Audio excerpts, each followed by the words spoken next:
तो मैया के लकड़बग्घे और पापा की परी को मेरे सप्रे नमस्कार। मैं हूं आपको इसी बार आज हम लोग करने वाले हैं हमारा chapter units dimension errors and analysis का डीसी पांडे का सोल्यूशन वीडियो। ठीक है ना जी। तो हम लोग आज से डीसी पांडे की सीरीज शुरू कर देंगे। अब ये सीरीज रेगुलर रहेगी पूरी तरह से और आपके हर हफ्ते नए नए चैप्टर से हम लोग शुरुआत करेंगे। अब हम लोग डीसी पांडे के यूनिट्स एंड डायमेंशन वाले चैप्टर से शुरुआत कर रहे हैं। तो आज हम लोग चेक पॉइंट 1 कर लेंगे। चेक पॉइंट 1 के चेक पॉइंट 1 यानी एक एक्सरसाइजेस को हम लोग डीसी पांडे की पुस्तक में चेक पॉइंट्स कहते हैं। तो चलिए शुरुआत करते हैं एकदम। ठीक है ना जी, एक सेकंड दीजिए हमको, इसमें से खोल लीजिए।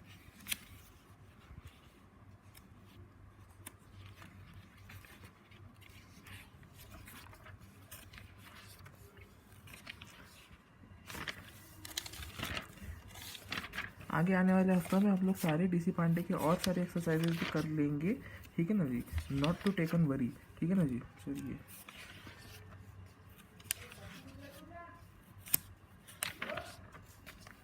क्वेश्चन नंबर वन कहता है in SI system the unit of temperature is. In SI system the unit of temperature is. तो हमको पता है एसआई सिस्टम में टेम्परेचर का यूनिट क्या रहता है, वो रहता है केल्विन। तो आपका option B part should be the correct answer. Question number 2 की तरफ चलते हैं। Dimension of surface tension is. Dimension of surface tension is. तो हमने क्या किया है, इसके लिए हमने पूरा एक चार्ट बनाया है। वो हम आपको आजकल में हम लोग उसको शॉर्ट के ऊपर अपलोड कर देंगे। ठीक है ना जी। तो वो हैंडरेटन चार्ट है पूरा, डायमेंशन एंड यूनिट्स एंड सब। उसका एक वो है, क्या बोलते हैं कि वो है रिविजन का। वो हमको एटलीस्ट उसकी वो हैंडरेटन कॉपी नहीं मिल रही, बस हम उसका फोटोज़ हमारे फ़ोन में सेव्ड है। फॉर सिक्योरिटी, अपना सेफ्टी के लिए मैंने फोटोज़ खींच के रखी थी, वो मैं आपको शॉर्ट्स पे अपलोड कर दूंगा। ठीक है ना जी। चलिए, तो उसमें से आपको ये सब डायमेंशन आपको लिखे हुए मिलेंगे। और नहीं तो आपके जो डीसी पांडे है, उसकी डीसी पांडे के बैक साइड में देखिए, यहाँ पे हमको ये है, क्या कहते हैं, ये देख सकते हैं आप, ये यहाँ पे हमको ये सारे डायमेंशन लिखे हुए रहते हैं। ठीक है ना जी। चलिए, तो हम आपको बताते हैं dimensional of surface tension is. Dimensional formula of surface tension is, तो ये होता है ml²। ml² सॉरी, एक इसमें गलती होगी, ये टी² आना चाहिए, mt² है, तो mt²। Option C will be the correct answer. Question number 3 की तरफ चलते हैं। Question number 3, impulse is equals to impulse and linear momentum. Impulse and linear momentum जो है, what is the dimension formula of impulse. Dimensional formula of impulse is the dimension of impulse are equal to that of a आपका force, B linear momentum, C pressure, D angular momentum. तो इसका answer क्या रहना चाहिए, इसका answer रहना चाहिए हमारा B part, linear momentum. Impulse जो होता है लीनियर मोमेंटम के डायमेंशनल फार्मूला से इक्वल होता है, क्योंकि देखिए M L T raise to power -1 ml T raise to power -1, ये इसका डायमेंशनल फार्मूला एक दूसरे से इक्वल होते हैं। तो आपका करेक्ट आंसर होना चाहिए थर्ड का बी पार्ट। ठीक है ना जी। चलिए, क्वेश्चन नंबर 4 की तरफ चलते हैं। Watt is equals to which of the following is not equal to watt? Joule per second, ampere into volt, ampere square into ohm, ampere by volt. तो इसका आंसर रहना चाहिए जोल पर सेकंड। जोल पर सेकंड क्या रहता है, देखिए जोल, इसका आंसर क्या रहना चाहिए, जोल पर सेकंड। देखते हैं, जोल पर सेकंड नहीं, बराबर है। ठीक है ना जी। फिर उसके बाद ampere into volt, ampere into volt भी बराबर है। फिर उसके बाद एम्पियर स्क्वायर इंटू ओम, वो भी बराबर है। Ampere by volt, ampere by volt बराबर नहीं है, मतलब ये करेक्ट आंसर रहेगा हमारे लिए, क्योंकि क्या है, ये वोल्ट वैट के इक्वल नहीं रहता है। ठीक है ना। वैट क्या रहता है, ml² T raise to power -3, और ये क्या रहता है, a² by ml² T raise to power -3। तो ये क्या होता है, ये इक्वल नहीं होता, इनमें अनइक्वालिटी आ जाती है। ठीक है ना जी। चलिए, तो आगे बढ़ते हैं क्वेश्चन नंबर 4 की तरफ। क्वेश्चन नंबर 4 हो चुका है। क्वेश्चन नंबर 5 की तरफ, विच of the following does not possesses the same module at that of pressure, stress, bulk modulus, thrust, energy density. Okay, so question number 5 का क्या आंसर रहना चाहिए, क्वेश्चन नंबर 5 का आंसर है थ्रस्ट। थ्रस्ट जो होता है आपके प्रेशर के डायमेंशनल फार्मूला से वो सेम नहीं रहता है, वो इक्वल नहीं रहता है थ्रस्ट का डायमेंशनल फार्मूला। बल्क, स्ट्रेस और आपका जो प्रेशर है, उन सबका जो डायमेंशनल फार्मूला है, वो सब जो है वो सब इक्वल रहते हैं। ठीक है ना जी, वो सब इक्वल रहते हैं। Bulk, stress, pressure, ml T raise to power -2, और पर जो थ्रस्ट रहता है ml T raise to power -2 के इक्वल नहीं रहता है। इसलिए which of the following is not equal to same as that of pressure, thrust pressure से सेम नहीं रहता है। क्वेश्चन नंबर 7 की तरफ चलते हैं। क्वेश्चन नंबर 7 क्या कहता है, C and R denote capacitor and resistance dimension of CRR. C and R, if they denote capacitance and resistance, the dimension of C and R are. तो C and R का अगर dimension हम लोग देखें, sorry हम लोग एक question 6 miss हो गए थे, sorry. What is the dimensional formula of gravitational constant M L square T raise to power minus 2 M L raise to power minus 1 T raise to power minus 1 M raise to power minus 1 L raise to power 3 T raise to power minus 2, none of this. तो क्या आता है देखिए, gravitational constant का dimensional formula. तो formula आपको dimensional formula के से पहले फार्मूला मालूम रहना चाहिए. वो होता है gravitational constant F is equal to gravitational constant m1 m2 upon r square. r square is the body radius of the earth जो हम लोग लेते हैं, ठीक है ना जी. तो एफ आर स्क्वायर ऊपर चल जाएगा, m1 m2 नीचे आ जाएगा, जी हमारा आपका राइट साइड में आ जाएगा, ठीक है ना, राइट साइड में आ गया. फिर उसके बाद ये क्या हो गया, m कैंसिल हो जाएंगे, L square T raise to power minus 2 L square, तो ये हो जाएगा m raise to power minus 1 L raise to power 3 T raise to power minus 2. इसका आंसर रहना चाहिए C part will be the correct answer for question number 6, ठीक है ना जी. चलिए क्वेश्चन नंबर 7 की तरफ चलते. क्वेश्चन नंबर 7 वी नो, अपन ने क्वेश्चन नंबर 7 पढ़ा था, एक बार फिर पढ़ देते हैं. If capacitor is C and R are denoted as capacitor and resistance the dimension of C R R. तो ये हमको ऑप्शन दिए गए हैं, m0 l0 T raise to power 1, m0 l0 T raise to power 1, m0 l0 T raise to power minus 2, not expressible in terms of mlt. Okay, so capacitance is q by v, resistance is r v by आई, ठीक है ना जी. तो q by V into V by I करेंगे, v से v cancel हो जाएगा, q by I करेंगे, q बाई एक सेकंड दिख रहा नहीं होगा आपको, सॉरी पार्डन मी. हाँ, तो q आपका जो v बाई वी से कैंसिल कर देंगे, q by I is A T by A से ए कैंसिल होगा t. तो आपका आंसर रहना चाहिए option A will be the correct answer, m0 l0 T raise to power m0 l0 T raise to power 1. Okay, हम क्या करते हैं, आपको 10 सेकेंड का टाइम देते हैं. 10 सेकेंड के अंदर अंदर आप इसको क्या कर लीजिए, इस पूरे इसको आप एक बार ग्लांस कर लीजिए. आपके आंसर सोल्यूशन है ये, एक बार इसके स्क्रीनशॉट आप ले सकते हैं, ठीक है ना जी.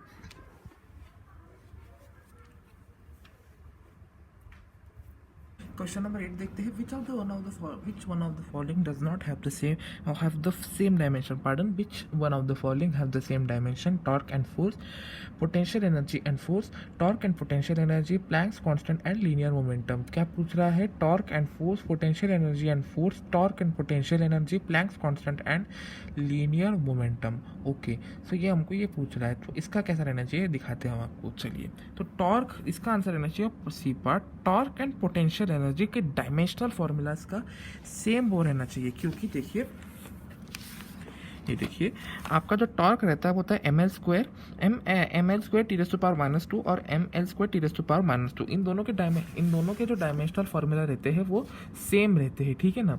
M L square T raise to power minus 2 और M L square T raise to power minus 2. Torque और पोटेंशियल एनर्जी के डायमेंशनल फॉर्मूला सेम रहते हैं, इसलिए इनका हमारा ऐसा करेक्ट आंसर दे रहा है, इसलिए ये आंसर करेक्ट रहेगा, ठीक है ना.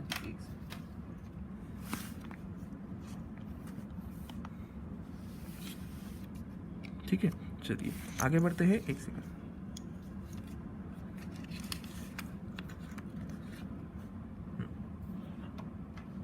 बढ़िया हो गया. चलिए क्वेश्चन नंबर 9 की तरफ देखते हैं. इसका आंसर क्या रहेगा, इसका आंसर रहेगा C part.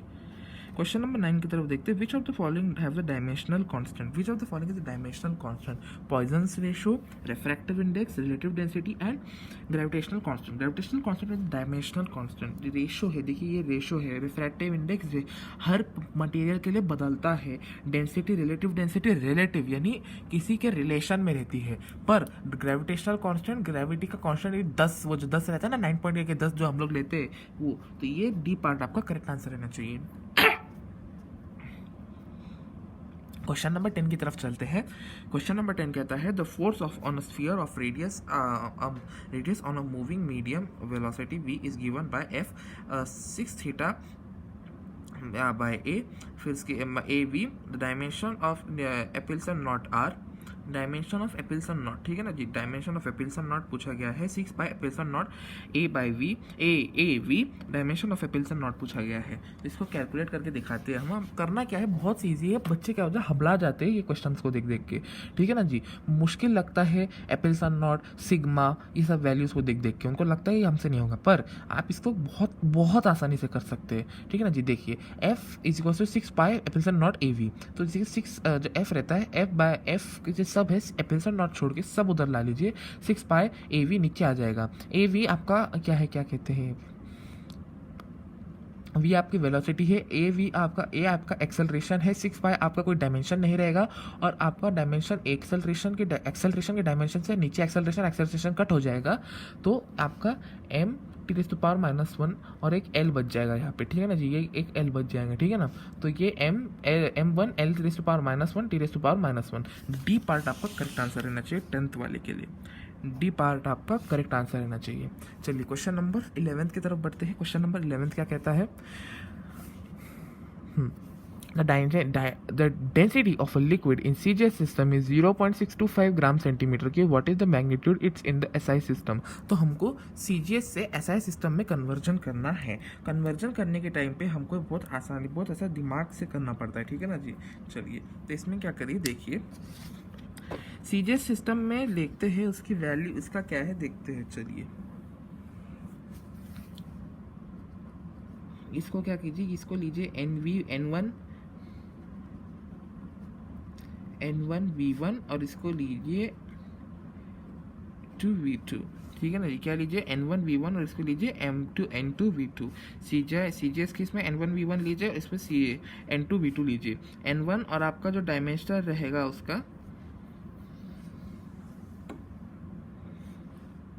m1 raise to power -1 L1 raise to power -3 is equal to m2 आपका कन्वर्जन फैक्टर है, ये दोनों N1 और N2 आपके कन्वर्जन फैक्टर्स है, और ठीक है ना जी, m2 रेज़ टू पावर 1 और L2 रेज़ टू पावर -3, ठीक है ना जी। तो N2 is equal to N1 m1 by m2 into L1 by L2 raise to power -3। तो आपका जो वो वैल्यू है, N1 की वैल्यू क्या है आपकी, N1 यहाँ पे आपका रहेगा 0.625। ये हमको क्या है, ये हमको गिवन है, क्वेश्चन में गिवन है हमको, ठीक है ना जी। तो इसको क्या करना है, N1 को सब्सटीट्यूट कर देंगे, N2 is equal to N1 0.625 into 1/103 10⁻³ into 10⁻²। आपका क्या है देखिए, अब आपको बताते हैं। ग्राम पर सेंटीमीटर क्यूब को अगर आप SI सिस्टम में क्या करेंगे, ग्राम पर सेंटीमीटर क्यूब इस किलोमीटर पर आपका क्या रहना चाहिए, ये रहेगा आपका, ये रहेगा मीटर पर सेंटीमीटर पर ये रहेगा आपका ग्राम पर सेंटीमीटर क्यूब का भी रहेगा आपका किलोग्राम पर मीटर क्यूब, ठीक है ना जी। ये रहेगा तो 10⁻³ मीटर का आपका ग्राम का किलोग्राम करेंगे तो 10⁻³ और सेंटीमीटर का मीटर करेंगे तो 10⁻²। तो ये आपका नीचे m1 और m2 आवा, उसके कन्वर्जन फैक्टर्स आ जाएंगे 0. और ये 1 रहेगा, ठीक है ना जी, बाय वन, ठीक है ना जी। क्योंकि आपका 0.625 इंटू 10⁻³ इंटू 10⁻⁻6, तो ये 3 से वो हो जाएगा मल्टीप्लाई, ठीक है ना जी। 10⁻³ इंटू प्लस 10⁻³ इंटू 10⁻+6, ये हो जाएगा 10⁻³ हो जाएगा। तो ये आंसर आना चाहिए 625। तो ऑप्शन डी, पार्ट डी आपका करेक्ट रहना चाहिए। बस ट्रिक क्या याद रखनी है, CGS जो आपका जो कन्वर्ट जिसमें से करना है आपको, कहाँ दिखाओ, एक सेकेंड इसको दिखा देता हूँ, जिसमें आपको गिवन यूनिट जो है गिवन, और जिसमें आपको करना है उसका N1V1 N2V2 ऐसा लीजिए। N2V2 लेने के बाद फिर उसके बाद जो भी चीज़ है उसका डायमेंशन आपको मालूम रहना चाहिए। जैसे कि डेंसिटी का आपको डायमेंशन मालूम रहना चाहिए, ये प्री रिक्विजिट नॉलेज है। ये क्या है, प्री रिक्विजिट नॉलेज, ठीक है ना, प्री रिक्विजिट नॉलेज है, इसको ये मालूम रहना चाहिए आपको। तो डेंसिटी का आपको डायमेंशनल फॉर्मूला मालूम रहना चाहिए, डायमेंशनल फॉर्मूला मालूम। फिर उसके बाद इफ़, तो सपोज आपको मालूम रहना चाहिए N1 के जगह, फिर उसके बाद यहाँ वो डाल देंगे, फिर N2 के जगह इक्वल टू N2 के जगह आप वो डाल देंगे डायमेंशनल फार्मूला के, वो डायमेंशनल फार्मूला डाल देंगे दोनों जगह, V1 V2 की जगह। क्वेश्चन नंबर 12 देखते हैं। Joule into second is the unit of, कहता है joule into second is the unit of, तो ये किसका यूनिट है, तो जूल का यूनिट हमको पता रहना चाहिए। सेकंड का तो सबको पता होता है, ml² T⁻² इंटू टी, आपका ml ml² T⁻1 हो जाएगा। ये होता है एंगुलर मोमेंटम का डायमेंशनल फार्मूला। तो आपका आंसर का सी पार्ट करेक्ट रहना चाहिए फॉर क्वेश्चन नंबर 12। ओके चलिए आगे बढ़ते हैं।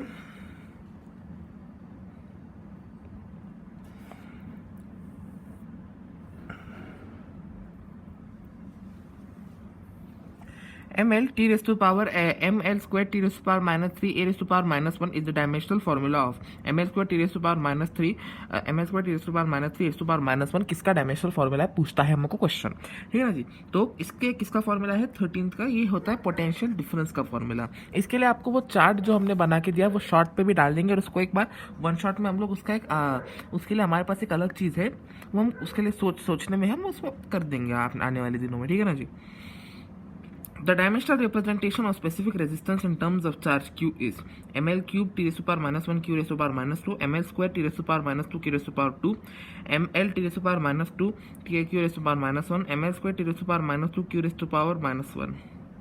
Dimensional representation of specific resistance in terms of charge q is the dimensional representation of specific resistance in terms of charge q is तो Q आपका specific resistance Q के form में आपका specific resistance का डायमेंशनल फॉर्मूला क्या रहेगा। Q अगर हम लोग उसमें का एक फैक्टर ले MLT और Q अगर ले तो क्या अगर इसको ब्रेक डाउन करेंगे तो वो A क्यूब वो ये सब उसमें होगा, ठीक है ना जी। तो इसका आंसर क्या रहना चाहिए, इसका आंसर रहना चाहिए A part ML3 t raised to power minus 1 q raised to power minus 2, ठीक है ना जी।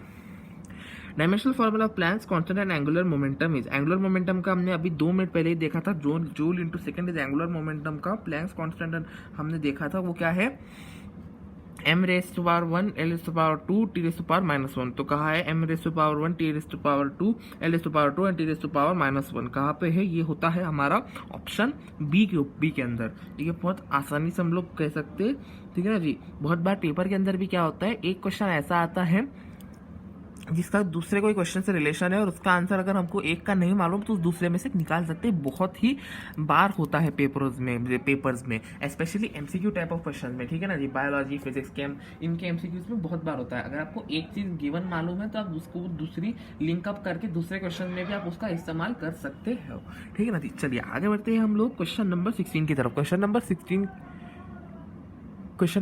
क्या कहता है, क्वेश्चन नंबर 16 कहता है आपका ये क्वेश्चन नंबर 16 क्या कहता है, which of the following will have the same unit, say wavelength and Rydberg's constant, relative velocity and relative density, thermal capacity and Boltzmann constant, time period and acceleration gradient.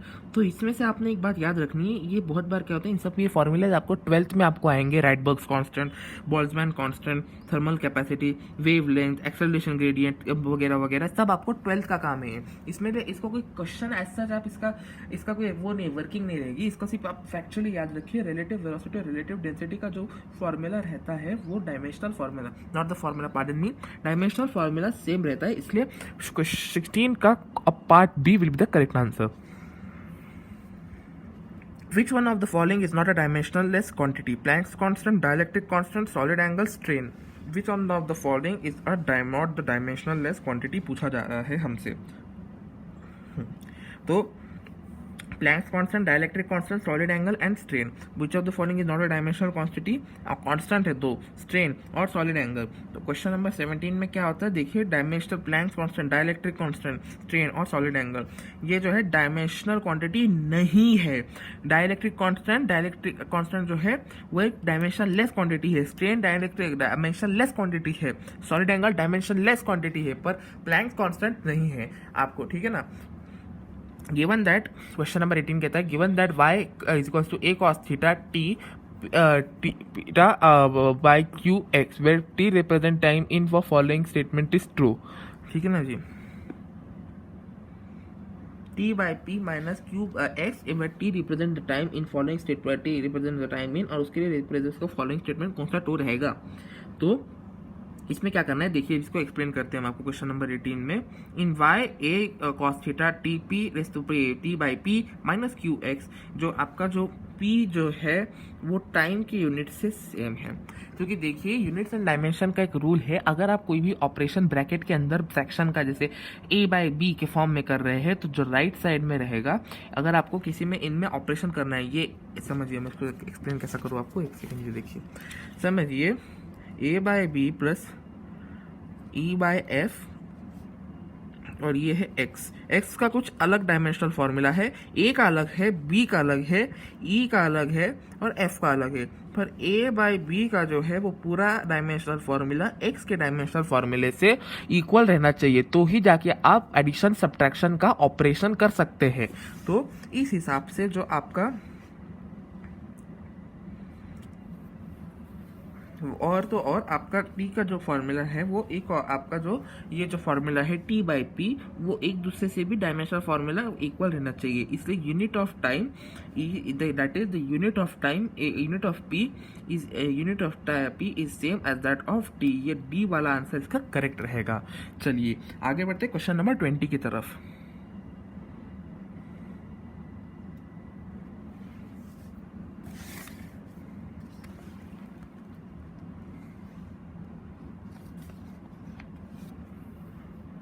Question number 19 की तरफ। Dimension of a by b in equation p is equal to 8 minus T square by B X, where p is the pressure, x is the distance and t is the time r।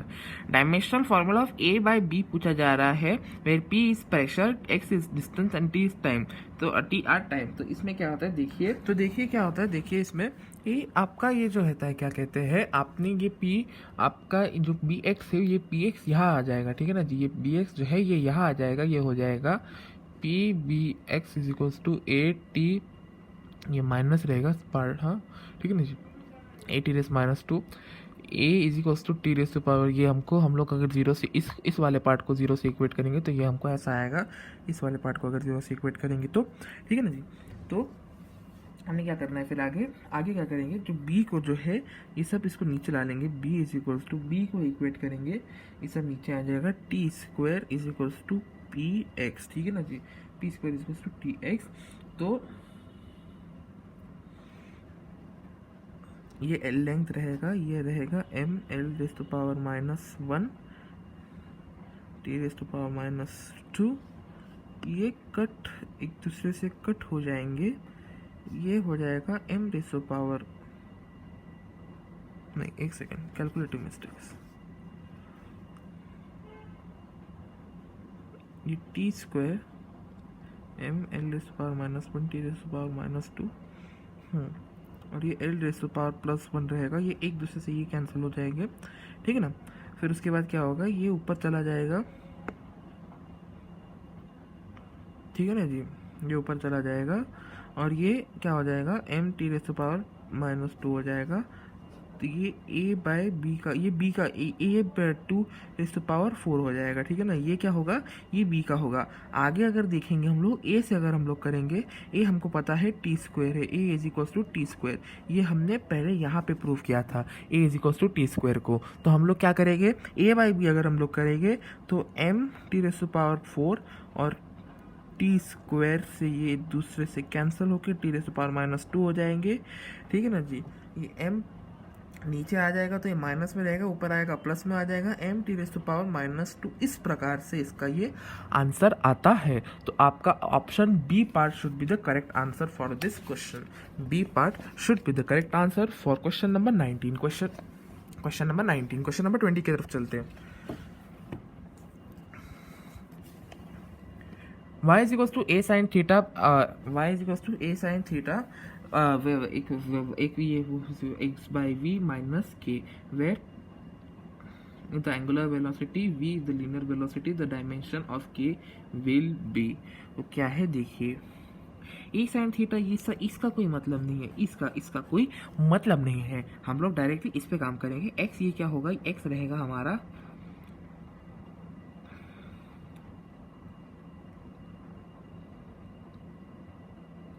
Where x is the linear, where x आपका length रहेगा, ठीक है ना जी। और ये v रहेगा, ये l में l एक दूसरे से क्या हो जाएंगे, T raise to power minus 1, l cancel हो जाएगी, तो ये क्या हो जाएगा 1 by T raise to power minus 1 minus K T raise to power minus K, t is equal to K. इस प्रकार से ये आपका आंसर आ जाएगा। इसका आंसर रहेगा आपका क्वेश्चन नंबर 21 देखते हैं। If muscle time speed equals power, then what is the ratio of SI unit and the CGS units of muscle. Option A 10 raise to power 5, option B 10 raise to power minus 3, option C 10 raise to power 7, option D 10 raise to power minus 5। तो question 21 क्या कहता है देखते हैं। Muscle is equals to muscle जो होता है force, muscle जब हम रेफर करते हैं सीजीएस में फोर्स के, तो F P is equals to F V, P by आपका P is equals to F V, तो ये P is equals to F V, तो ये W बाई टी रहता है, फिर F by D into T, P is equals to F V हमको पता है, तो 1 newton is equals to 5 dyne, तो ये आपका कन्वर्जन फैक्टर, ठीक है ना जी। प्रेशर, ये प्रेशर है P, हाँ ठीक है। तो F V distance upon time, distance upon time, ठीक है ना जी। हाँ ये V रहेगा वेलोसिटी, फोर्स इंटू वेलोसिटी, तो 1 न्यूटन आपका रहता है 10⁵ तो आपका आंसर रहना चाहिए उस हिसाब से 1 न्यूटन क्या रहता है 10⁵, तो आपका आंसर रहना चाहिए ए पार्ट इसका करेक्ट आंसर रहेगा। क्वेश्चन नंबर 22 देखते हैं। Dimension of 1/2 epsilon naught E square the permittivity of the space and E is the electric field is, dimension ढूंढना है। तो देखिए इसमें क्या होता है, आपका इलेक्ट्रिक प्रेशर का क्या हमको क्या पूछा गया, इलेक्ट्रिक परमिटिविटी डायमेंशन, तो इलेक्ट्रिक प्रेशर से इसका सिमिलैरिटी रहती है, तो इलेक्ट्रिक प्रेशर यानी साधे प्रेशर, इलेक्ट्रिक प्रेशर का जो होता है P is equals to 1/2 epsilon naught E square M1 L1 L raise to power 1 T raise to power -2 pressure का। तो ये सादा प्रेशर का ही डायमेंशनल फॉर्मूला रहता है। ये ऐसे ऐसे ये एकदम भारी भारी शब्द देख देख के ये क्या कर देते हैं, क्वेश्चन को बताते कि बहुत टफ है, पर ऐसा नहीं रहता है, बहुत ही ईजी क्वेश्चन रहता है। जो क्वेश्चन बहुत ज़्यादा टफ लगता है ना वो ईजी रहता है, और जो ईजी लगता है वही टफ निकलता है। ये बहुत एक कॉमन बात रहती है। आंसर रहना चाहिए आपका बी पार्ट। क्वेश्चन नंबर 23 की तरफ चलते हैं। क्वेश्चन नंबर 23 क्या कहता है, क्वेश्चन नंबर 23 आपको पढ़ देते हैं और वो एज अ होमवर्क रहेगा। If P represents radiation pressure and Q represent the speed of light, represent the radiation if P represent radiation pressure and C represent the speed of light and Q represent the radiation energy striking at a unit per area second, then the non-zero integer x y z such that P x y z q y and c z are the dimension of x is equals to 1, y is equals to 1, z is equals to -1। ये क्या करना है, ये आपको as a homework देते हैं हम, ठीक है ना, ये एज अ होमवर्क है, ठीक है ना जी। क्वेश्चन नंबर 23 रिचुअल पता है, कमेंट सेक्शन में वर्किंग के साथ आंसर दीजिए, टाइप कीजिए वर्किंग को, और फिर अगर आपको वर्किंग और आपके आंसर्स करेक्ट रहे तो आपको एक हार्ट मिलेगा। क्वेश्चन नंबर 24 की तरफ चलते हैं। Question number 24, the units of length and velocity and force are double, which of the following unit is which of the following is the correct change in other units, unit of time is double, unit of mass is double, unit of momentum is double, unit of energy is double.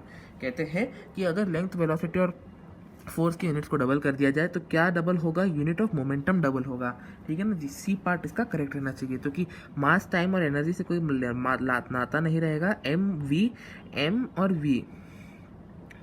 M और अपना app का क्या रहता है, ये आपका length और velocity और फोर्स के इससे मोमेंटम का वो है, ठीक है ना जी। टाइम, मास और एनर्जी का नहीं है। अज्यूमिंग दैट, क्वेश्चन नंबर 25 पढ़ते, assuming that the mass of largest stone that can be move by flowing repair depends upon the velocity v of the water, density p and the acceleration due to gravity g, then mass is directly